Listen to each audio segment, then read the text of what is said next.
ये एक live TV news bulletin है सीधे स्टूडियो से और इस वक्त अंतर्राष्ट्रीय राजनीति के सबसे संवेदनशील और विस्फोटक मोर्चे से बड़ी खबर सामने आ रही है, जहां ईरान ने तेहरान के एक प्रमुख चौराहे पर एक नया विशाल दीवार चित्र यानी म्यूरल का अनावरण करके अमेरिका को सीधी और खुली चेतावनी दी है कि अगर उस पर सैन्य हमला करने की कोशिश की गई तो उसका जवाब इतिहास के सबसे भयावह अध्यायों में लिखा जाएगा। इस दीवार चित्र में एक क्षतिग्रस्त अमेरिकी विमानवाहक पोत और उस पर पड़े जले हुए लड़ाकू विमानों की तस्वीरें दिखाई गई हैं और उसके ऊपर अंग्रेजी में लिखा है, if you sow the wind you will reap the whirlwind, यानी अगर आप हवा बोएंगे तो तूफान काटेंगे। इस प्रतीकात्मक लेकिन बेहद आक्रामक संदेश के जरिए तेहरान ये साफ कर रहा है कि वॉशिंगटन की किसी भी सैन्य कार्रवाई की कीमत सामान्य नहीं बल्कि विनाशकारी होगी। ये दीवार चित्र ऐसे समय में सामने आया है जब अमेरिकी विमानवाहक पोत यूएसएस एब्राहम लिंकन अपने पूरे स्ट्राइक ग्रुप के साथ पश्चिम की ओर बढ़ रहा है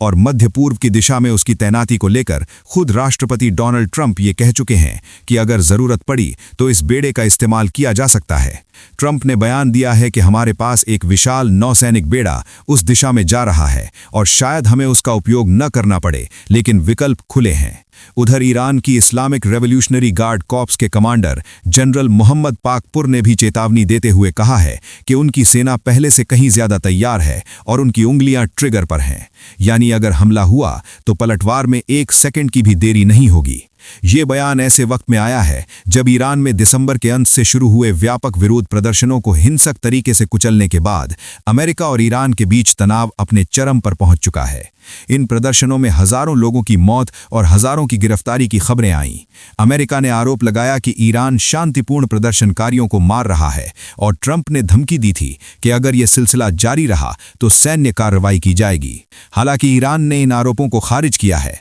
और हाल ही में ट्रंप के उस दावे को भी झूठ बताया है जिसमें उन्होंने कहा था कि तेहरान ने लगभग 800 प्रदर्शनकारियों को फांसी देने की योजना रोक दी है। इसी बीच अमेरिकी सेंट्रल कमांड ने सोशल मीडिया पर जानकारी दी है कि F-15E स्ट्राइक ईगल लड़ाकू विमान अब मध्य पूर्व में तैनात कर दिए गए हैं और उनका मकसद युद्ध की तैयारी को बढ़ाना और क्षेत्रीय सुरक्षा को मजबूत करना है। ब्रिटेन के रक्षा मंत्रालय ने भी पुष्टि की है कि उसने कतर में टाइफून लड़ाकू विमान तैनात किए हैं। उधर फ्लाइट ट्रैकिंग डेटा ये दिखा रहा है कि दर्जनों अमेरिकी सैन्य कार्गो विमान भी लगातार इस क्षेत्र की ओर उड़ान भर रहे हैं। ये सब उस वक्त हो रहा है जब अमेरिकी नौसेना का कहना है कि यूएसएस एब्राहम लिंकन और उसके साथ 3 विध्वंसक जहाज दक्षिण चीन सागर से निकलकर हिंद महासागर की ओर बढ़ चुके हैं और जब वे ईरान के नजदीक पहुंचेंगे तो वे बहरीन में तैनात तटीय युद्धपोतों और फारस की खाड़ी में पहले से मौजूद अमेरिकी विध्वंसकों से जुड़ जाएंगे। इससे लगभग 5700 अतिरिक्त अमेरिकी सैनिक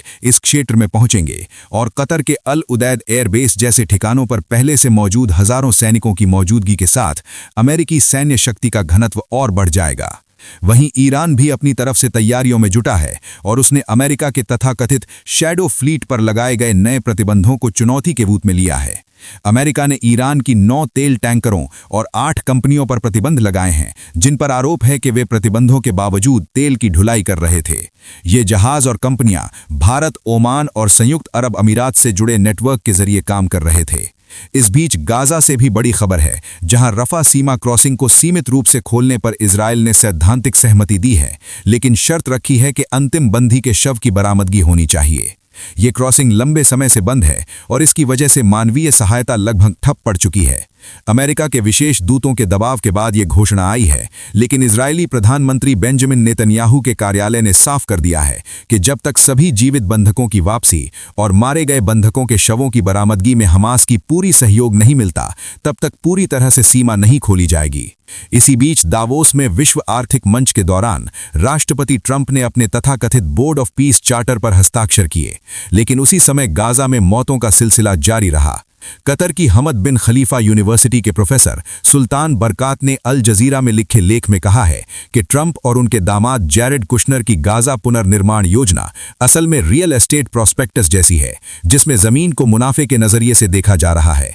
मानवाधिकार और राजनीतिक न्याय को नजरअंदाज किया जा रहा है। उन्होंने कहा कि गाजा कोई स्टार्टअप नहीं बल्कि 20 लाख से ज्यादा लोगों का घर है जो दशकों से घेराबंदी, विस्थापन और युद्ध का दर्द झेल रहे हैं। इसी बीच इजराइल ने अल जजीरा नेटवर्क पर लगे प्रतिबंध को और 90 दिनों के लिए बढ़ा दिया है और इसे राष्ट्रीय सुरक्षा के लिए खतरा बताया है। 2024 में पारित तथाकथित अल जजीरा कानून के तहत ये कार्रवाई की जा रही है और यरूशलेम और रामल्लाह में इसके दफ्तरों पर छापे और बंदी पहले ही हो चुके हैं। पत्रकार संगठनों ने इसे प्रेस की स्वतंत्रता पर सीधा हमला बताया है और याद दिलाया है कि 2022 में अल जजीरा की पत्रकार शिरीन अबू आकलेह की गोली मारकर हत्या कर दी गई थी। उधर यूक्रेन से भी भयावह तस्वीरें सामने आ रही हैं, जहां राष्ट्रपति वोलोदिमिर ज़ेलेंस्की ने पश्चिमी देशों से और ज्यादा एयर डिफेंस सिस्टम की गुहार लगाई है, क्योंकि रूस ने सिर्फ एक हफ्ते में 1700 से ज्यादा ड्रोन, 1380 गाइडेड बम और दर्जनों मिसाइलें दागी हैं। कीव में हजारों इमारतें ठंड में बिना हीटिंग के ठप पड़ी हैं